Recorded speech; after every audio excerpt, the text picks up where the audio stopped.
सोचिए, अमेरिका जो है उसके एक बड़े अधिकारी वो कहते हैं कि पाकिस्तान हमारी बड़ी मदद करता है टेररिज्म के खिलाफ। ये उनके एक बड़े अधिकारी कह रहे हैं। उनको बलूचिस्तान नहीं दिख रहा है। खैर, अमेरिका की बात है तो जरा वहां पर भी आईना दिखाना जरूरी हो गया, क्योंकि वहां पर सबसे बड़ा विद्रोह हो रहा है। ट्रंप ने अवैध प्रवासियों को देश से बाहर निकालने की शपथ ली है, लेकिन उनके इस फैसले से अमेरिका के लॉस एंजलिस में पिछले 5 दिनों से चल रहा प्रदर्शन अब देश के 12 राज्यों में फैल गया है। अमेरिका के 25 शहरों से हिंसा, लूटपाट और पुलिस के एक्शन की तस्वीरें आ रही हैं। अमेरिका के इतिहास में इसे सबसे बड़े प्रदर्शन के तौर पर याद किया जा रहा है। आज इस खबर पर हमारे पास आपके लिए फिक्र की कई वीडियो फाइल्स हैं। हम एक एक करके इन फाइल्स को डिकोड करेंगे और समझेंगे कि क्या ट्रंप से बहुत बड़ी गलती हो गई, क्योंकि ये जलता धधकता अमेरिका ट्रंप की सबसे बड़ी नाकामी के तौर पर याद किया जाएगा। लेकिन उससे पहले फिक्र का वीडियो फाइल्स आपको दिखाना जरूरी है। जरा ध्यान से देखें इन 2 तस्वीरों को। इन तस्वीरों को देखकर आप समझ जाएंगे कि आखिर अमेरिका में हिंसक प्रदर्शन को लेकर ट्रंप कितने गंभीर हैं। ट्रंप कल अमेरिका के military command centre Fort Bragg पहुंचे थे। ये देखिए, डांस करने की कोशिश कर रहे थे। इस कमांड सेंटर में ट्रंप ने हाई प्रोफाइल भाषण दिया। इसके साथ ही ट्रंप ने जमकर डांस किया। जब ट्रंप नाच रहे थे उस वक्त अमेरिका के लॉस एंजलिस समेत कई शहरों में दंगों की आग धधक रही थी। अमेरिका से आ रही तस्वीरों को देखकर लग रहा है कि अमेरिका में कोई दंगों वाली वेब सीरीज चल रही है, जिसमें हर रोज एक नया एपिसोड रिलीज हो रहा है। और इस वेब सीरीज के लीड कैरेक्टर हैं अमेरिका के राष्ट्रपति डोनाल्ड ट्रंप। ट्रंप ने ही अवैध प्रवासियों को देश से बाहर निकालने की कसम खाई है, लेकिन उनके इस फैसले का असर यह हुआ कि ट्रंप को अब कांटों भरे रास्ते से गुजरना पड़ रहा है। इस अग्निपथ में सड़कों पर गाड़ियां चलाई जा रही हैं, तोड़ फोड़ की जा रही है और जमकर लूटपाट हो रही है। दुनिया के हर छोटे बड़े मुद्दों को सुलझाने का दावा करने वाले ट्रंप अपने ही देश को जलता हुआ देख रहे हैं। 5 दिन बीत चुके हैं, हालात सुधरने के बजाय बिगड़ते जा रहे हैं, जिसकी गवाही ये तस्वीरें दे रही हैं। लॉस एंजलिस में उपद्रवियों को रोकना पुलिस के लिए मुश्किल हो रहा है। उपद्रवी सड़क पर गाड़ियों को निशाना बना रहे हैं, पाइप बम से हमला कर रहे हैं, गाड़ियों में आग लगा दी जाती है। देखते ही देखते गाड़ियां जलकर खाक हो जाती हैं। लॉस एंजलिस वाली आग मैनहट्टन और न्यूयॉर्क तक पहुंच चुकी है। न्यूयॉर्क के मैनहट्टन तक पहुंच चुकी है। अगर ये कहें तो शायद गलत नहीं होगा। मैनहट्टन एक बहुत पॉश इलाका है न्यूयॉर्क का।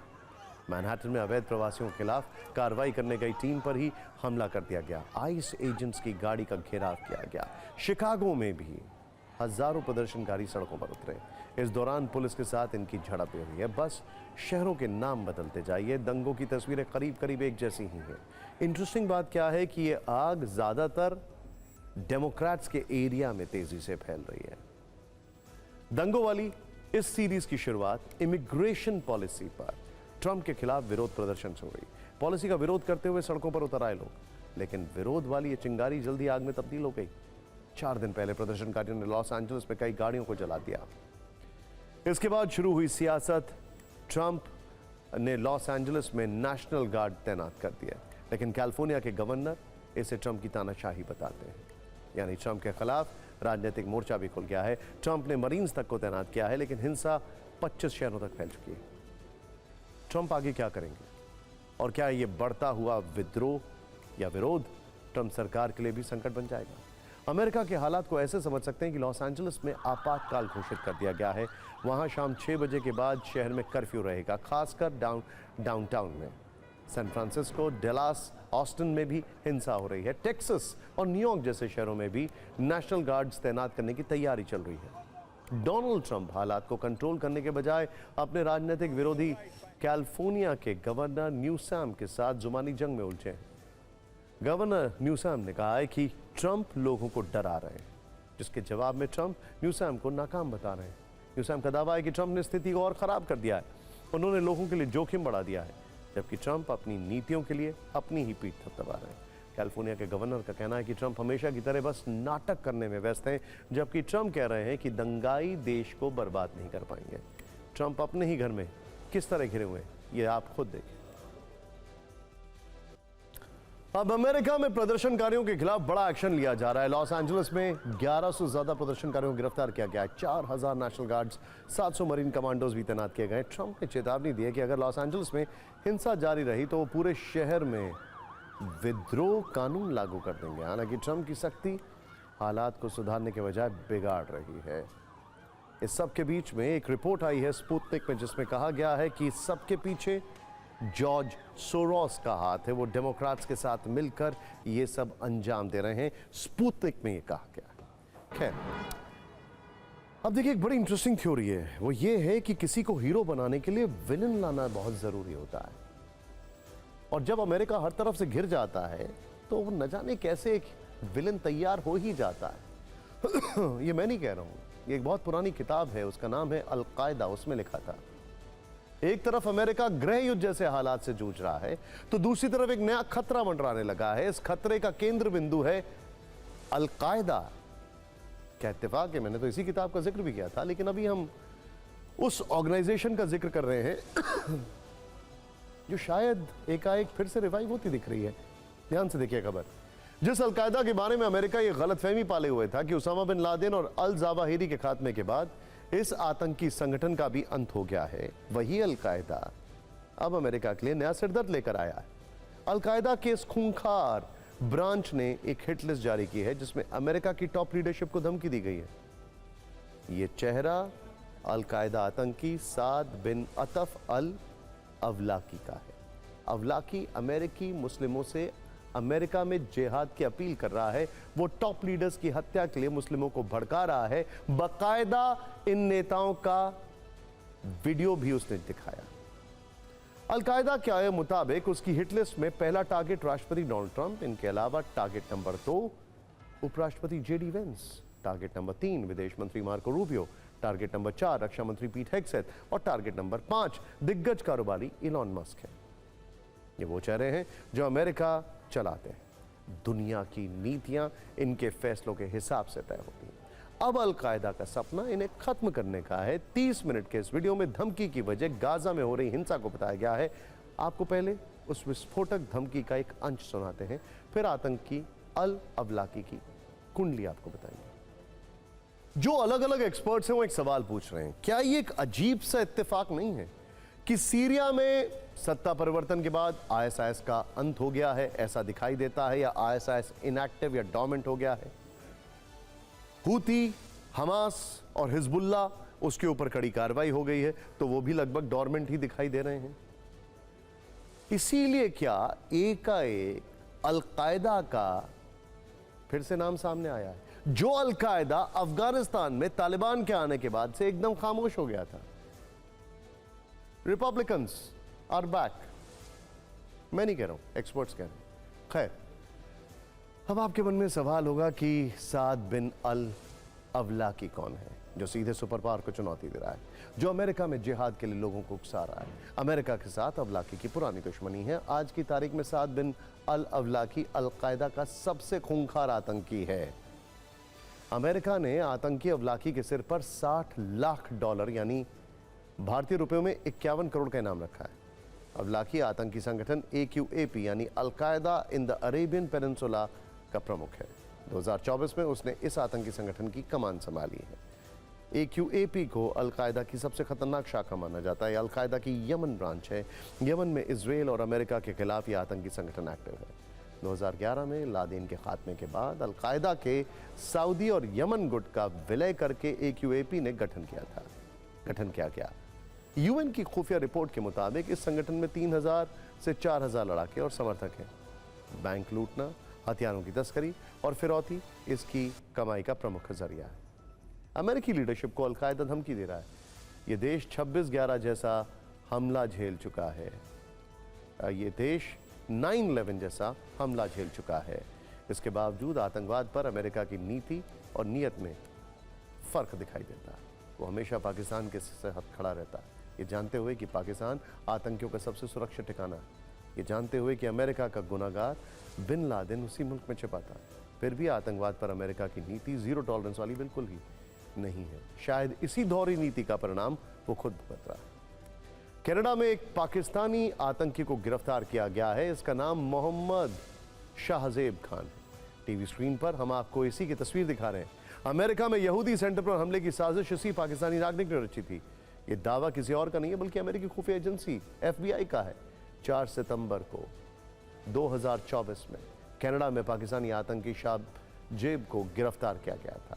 10 जून को इसे अमेरिका प्रत्यार्पित किया गया। FBI ने जानकारी दी है कि कैसे ये पाकिस्तानी आतंकी न्यूयॉर्क में अटैक की साजिश रचा था। FBI डायरेक्टर कैश पटेल ने कहा कि न्यूयॉर्क में ब्रुकलिन में यहूदी सेंटर पर हमले की साजिश थी। 7 अक्टूबर 2024 को हमले का प्लान बनाया गया था। इसराइल में हमास के हमले के 1 वर्ष पूरे होने पर अटैक की साजिश थी। खूंखार आतंकी संगठन ISIS के समर्थन में सामूहिक गोलीबारी की योजना थी।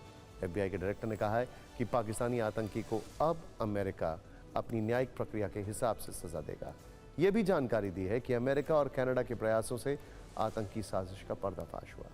ब्रुकलिन न्यूयॉर्क में सबसे बड़ा नगर, यहाँ 27 लाख से अधिक लोग रहते हैं। ब्रुकलिन महत्वपूर्ण सांस्कृतिक, आर्थिक और सामाजिक केंद्र है। आतंकी यहीं पर अटैक का प्लान बना रहे थे। FBI डायरेक्टर ने यह भी बताया है कि मामला दुनिया के हर कोने में आतंकवाद के खतरे की याद दिलाता है, लेकिन ये FBI को पता होना चाहिए कि US की दोहरी नीति का ही नतीजा है कि आज अमेरिका आतंकियों के टारगेट पर है। अमेरिका के नेता आतंकियों की हिट लिस्ट में। फिक्र में अब आगे बढ़ते हैं और बात करते हैं इलॉन मस्क और डोनाल्ड ट्रंप की दुश्मनी की, जिसमें अब मस्क ने ट्रंप से माफी मांग ली है। अमेरिका में मस्क की बगावत और ट्रंप की धमकियां पिछले कई दिनों से ग्लोबल न्यूज बनी हुई थी। दुनिया के बड़े बड़े एक्सपर्ट्स इस दोस्ती और दुश्मनी की अलग अलग तरह से विश्लेषण कर रहे थे।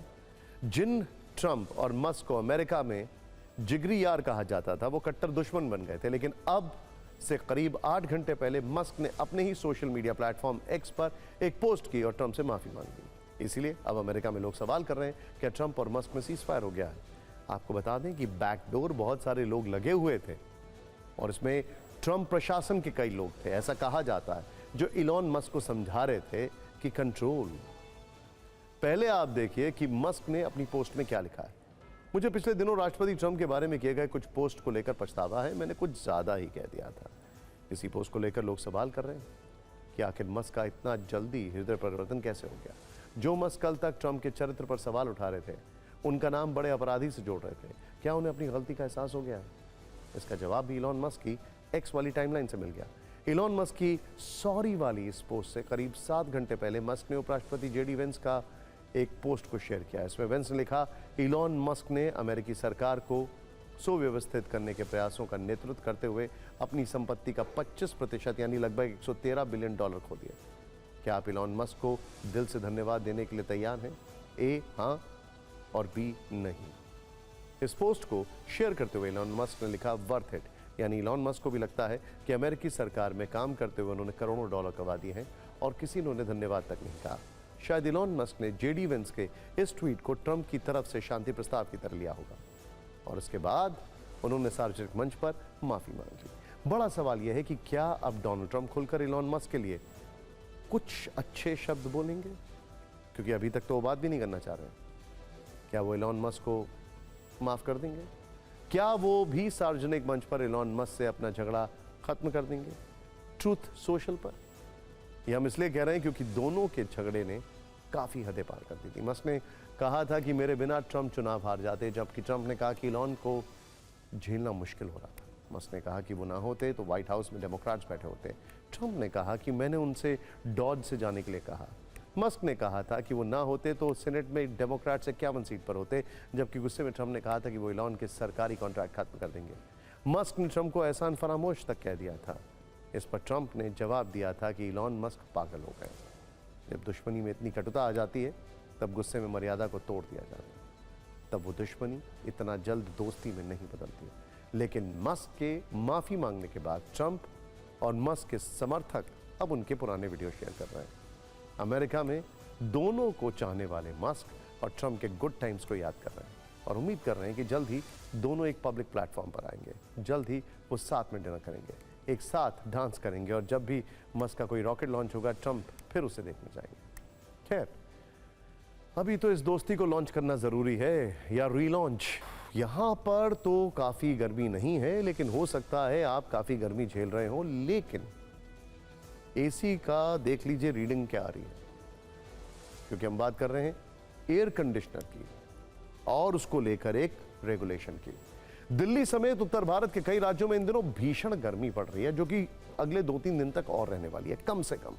इस गर्मी से राहत दिलाने के लिए एयर कंडीशनर एक बड़ा साधन बना हुआ है। लेकिन अब इस साधन को उपयोग करने का तरीका थोड़ा बदलने वाला है। इस खबर को बहुत ध्यान से देखिएगा, क्योंकि ये खास तौर पर उन लोगों के लिए है जो 16 या 18 डिग्री पर अपना एसी चलाते हैं। सरकार अब आपके एसी का मोड बदलने की तैयारी में है। दरअसल केंद्र सरकार टेम्परेचर स्टैंडर्डाइजेशन की दिशा में नया प्रयोग करने जा रही है, जिसके तहत आपके एसी का न्यूनतम और अधिकतम तापमान सेट किया जा सकेगा। इस नियम के लागू होने के बाद आपके एसी का टेम्परेचर 20 डिग्री से कम नहीं होगा और 28 डिग्री से ज्यादा नहीं होगा। इस खबर को देखने के बाद आपका टेम्परेचर तो फ्लक्चुएट नहीं कर रहा है। खैर, आगे देखिए। आप ये भी कह सकते हैं कि सरकार का यह प्रयोग आपके एसी को संवेदनशील बनाएगा, ताकि वो आपकी सेहत का, आपके बिजली बिल का और पर्यावरण का ध्यान रख सके। अब आप सोच रहे होंगे कि ऐसा नियम लागू करने की नौबत क्यों आई? तो गर्मी की दोपहर में जब देश भर के तमाम एसी एक साथ चल रहे होते हैं, तब पसीना सिर्फ लोगों को नहीं आता, बल्कि बिजली सप्लाई सिस्टम को भी आता है। बिजली सप्लाई का लोड कई गुना बढ़ जाता है, जिसके चलते कुछ लोगों को बिजली कटौती की मार झेलनी पड़ती है। ये मार ना झेलनी पड़े, इसीलिए एसी के तापमान को नियंत्रित करने की बात कही जा रही है। एसी के तापमान को नियंत्रित करने के पीछे 3 ठोस तर्क दिए गए। पहला, इससे ऊर्जा का संरक्षण होगा। दूसरा, ऐसा करने से बिजली की खपत कम होगी। तीसरा, एसी के टेम्परेचर को कंट्रोल करने से पर्यावरण को लाभ होगा। टेम्परेचर स्टैंडर्डाइजेशन, ये भी एक नया प्रयोग, नया एक प्रावधान ये किया जा रहा है। इसको बहुत जल्दी लागू करने जा रहे हैं।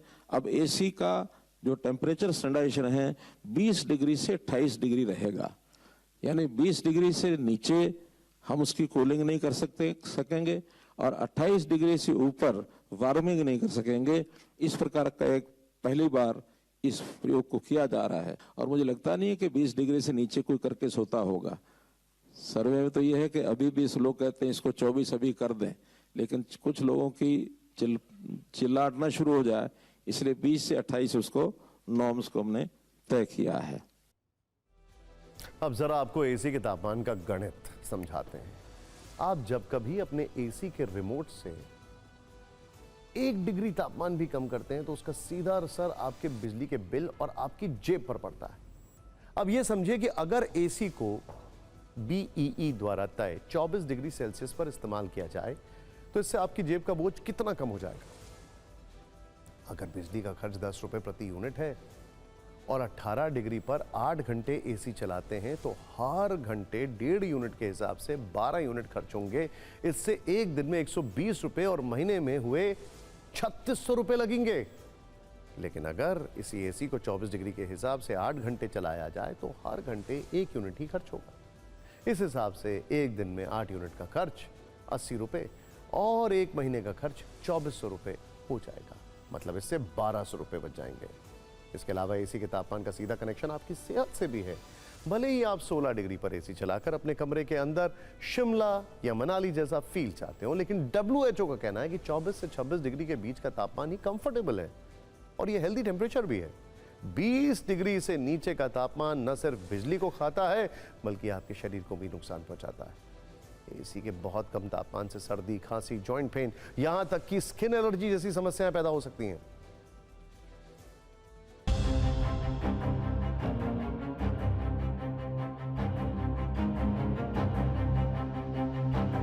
केंद्र सरकार ने सैद्धांतिक रूप से यह तय किया है कि आने वाले दिनों में एसी 20 से 28 डिग्री तक ही चलेंगे। अब इसके क्या मायने हैं, इस पूरे मामले पर बात करने के लिए हमारे साथ राजीव अग्रवाल सर मौजूद हैं। राजीव अग्रवाल सर, एक बात बताएं कि ये जो सरकार ने नया फरमान जारी किया है, इस फरमान के क्या मायने हैं? हम तो हर एक को ये एडवाइस करते हैं, एसी आप 24 डिग्री पे चलाइए या 23 पे चलाइए, रात को 1 घंटे बाद 26 कर दीजिए। You should be comfortable at night. ये नहीं आप रिजाई पर रिजाई लेके सो रहे हैं, उसमें एक तो बिजली ज़्यादा लगती है, मीटर का ज़्यादा बिल आता है और आपके जिस्म में भी फ़र्क पड़ता है। आपका जिस्म जगड़ता है ज़्यादा ठंडक में। ये बहुत अच्छा स्टेप है, इससे एनर्जी सेविंग भी होगी। वो नया मैन्युफैक्चर 20 से बना है, ये कोई रॉकेट साइंस नहीं है कि 20 पे नहीं बन पाएगा। क्यों नहीं बन पाएगा? It is adjustment of the thermostat which contains bimetal। हाँ अब जी। अगर हम बात टेम्परेचर की करें तो एक एसी कितना टेम्परेचर तक जाता है? देखो जी, मिनिमम 16, मैक्सिमम वही 26-27 डिग्री। हाँ, तो ये सारे एसीज पे मतलब All- लागू होता all- है या फिर 3 to 5 स्टार? नहीं, ऑल एसी पे ये एप्लीकेबल है। हिंदुस्तान में जो भी मैन्युफैक्चरिंग जो भी मैन्युफैक्चर, विंडो है, स्प्लिट है, कोई भी है, सबके ऊपर एप्लीकेबल है। अभी जो सरकार बात कर रही है कि 20 डिग्री से 28 डिग्री तक करने की बात कर रही है, तो उसमें क्या सिंपल उनका टेम्परेचर बढ़ा दिया जाएगा? हाँ, यही होगा बस। 16 वाले को 20 कर देंगे, जो 26-27 हो 28 ले आएंगे बस, और क्या करेंगे। फिक्र में अब रेलवे की वेटिंग लिस्ट वालों के लिए टिकट के कंफर्म होने वाला शुभ समाचार। आपने कई बार ऐसी खबरें पढ़ी और देखी होंगी कि ट्रेन में वेटिंग लिस्ट खत्म की जा रही है। अब तक ये तो नहीं हो पाया है, लेकिन रेलवे वेटिंग लिस्ट वालों को कंफर्म टिकट देने का प्लान जरूर बन रहा है। ध्यान से देखिएगा, इसकी शुरुआत एक नए प्रयोग से हो रही है। जब आप रेलवे से यात्रा करते हैं और टिकट लेने के दौरान आपको वेटिंग टिकट मिलता है, तो यात्रा से करीब 4 घंटे पहले रिजर्वेशन चार्ट अपडेट होता है और उस समय ही पता चलता है कि टिकट कंफर्म हुआ या नहीं। सूत्रों के मुताबिक रेलवे इस नियम को बदलने वाला है। अब रेल रिजर्वेशन का चार्ट 4 घंटे पहले नहीं, 24 घंटे पहले तैयार होगा। यानी एक दिन पहले ही आपको पता चल जाएगा कि आप जिस ट्रेन से यात्रा करने वाले हैं उसमें आपका टिकट कंफर्म है या फिर नहीं। सवाल यह है कि रेलवे मिनिस्ट्री ऐसा क्यों करने जा रही है। सूत्रों के मुताबिक यदि किसी ट्रेन में 4 घंटे पहले चार्ट तैयार होता है तो ऐसी परिस्थिति में रेलवे को समय कम मिलता है, लेकिन नए नियम के बाद रेलवे को एक दिन पहले ही पता चल जाएगा कि किस ट्रेन में कितनी वेटिंग है और फिर उस ट्रेन में अतिरिक्त बोगी लगाकर वेटिंग लिस्ट वालों को कंफर्म टिकट दिया जा सकता है। रेलवे को तैयारी के लिए अच्छा खासा वक्त मिल जाएगा। इसके अलावा यदि किसी यात्री को एक दिन पहले वेटिंग लिस्ट का पता चल जाता है तो वो यात्रा को लेकर वैकल्पिक व्यवस्था कर सकता है। जैसे वो यात्री रेलवे में टिकट कंफर्म न होने पर 24 घंटे पहले ही फ्लाइट और सड़क मार्ग का विकल्प चुन सकता है। यानी रेलवे के इस फैसले से यात्री और रेलवे दोनों को फायदा हो सकता है। यहां पर हम आपको बता दें कि ये नियम पायलट प्रोजेक्ट के तौर पर देश के एक हिस्से में पहले से लागू भी है। ये राजस्थान का बीकानेर शहर है। रेल मंत्री ने 21 मई को बीकानेर का दौरा किया था। तभी बीकानेर डिवीजन ने रेल मंत्री को 24 घंटे पहले रिजर्वेशन चार्ट बनने वाला आइडिया दिया था। रेल मंत्री ने अधिकारियों को सहमति दी और इस आइडिया पर काम करने के लिए कहा। तब से बीकानेर डिवीजन में यह नियम पायलट प्रोजेक्ट के तौर पर लागू है। ऐसा दावा है कि इससे यात्रियों को बहुत सुविधा हो रही है। माना जा रहा है कि अगर यह ट्रेंड जारी रहा तो आने वाले दिनों में इसे पूरे देश में लागू किया जा सकता है। हालांकि अभी ये प्रयोग के तौर पर।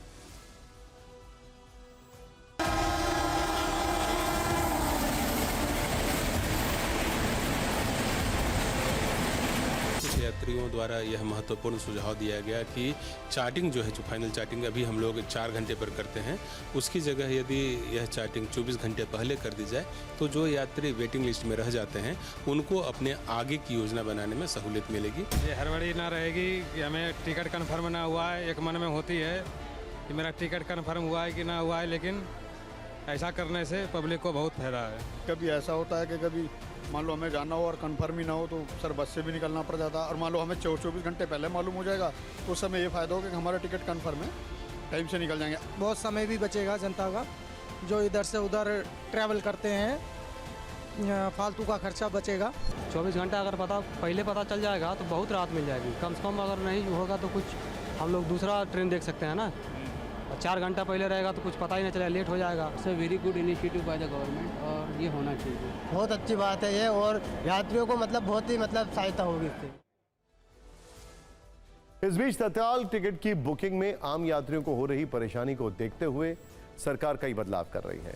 1 जुलाई 2025 से सिर्फ उन्हीं का तत्काल टिकट कटेगा जिनका IRCTC अकाउंट आधार से लिंक होगा या आधार से वेरीफाई होगा, जबकि 15 जुलाई से OTP बेस्ड सिस्टम भी लागू होगा।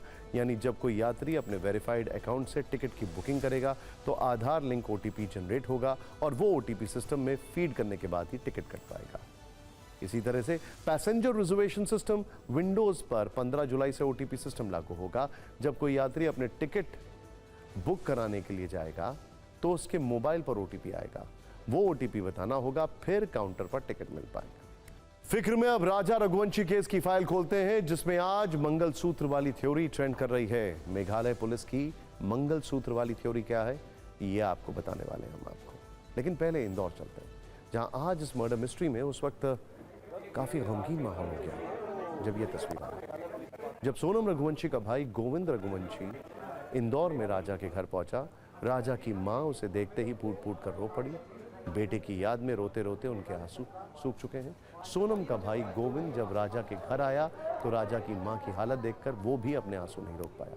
वो भी राजा की माँ से लिपट कर रोने लगा। राजा और सोनम की शादी को आज 1 महीना पूरा हुआ। दोनों की शादी 11 मई को हुई थी और आज 11 जून है। आज अपने पति की हत्या के आरोप में सोनम जेल में है, जबकि राजा इस दुनिया में नहीं है।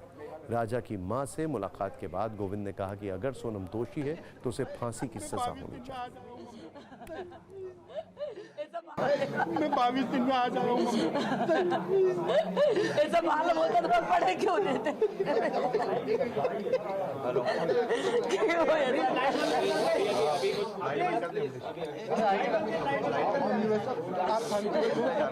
बस मैं ये बोल रहा हूँ, बिल्कुल आपके साथ में हमेशा मतलब मैं खुद जाऊँगा उसकी पेशी करने के लिए। मैं खुद जाऊँगा, मैं खुद पेशी करने जाऊँगा उसकी, और सब चीजें मैं बयां करूँगा। आपको कुछ भी बयां आखिरी दम तक एहसास नहीं होते, आखिरी दम तक एहसास होते। उसने क्यों कर उसको राज आ रहा है, इसको राजकुमार बुलाता महल का, उसको कहा मम्मी मैं खुद जाऊँगा, मैं खुद जाऊँगा उसकी पेशी करने। मैं खुद जाऊँगा और मैं खुद ही सब चीजें करूँगा। आपको कुछ नहीं करना है, मैं खुद उसको सजा दिलवाऊंगा मम्मी। बस बहुत गलत करा अपने साथ, बहुत गलत।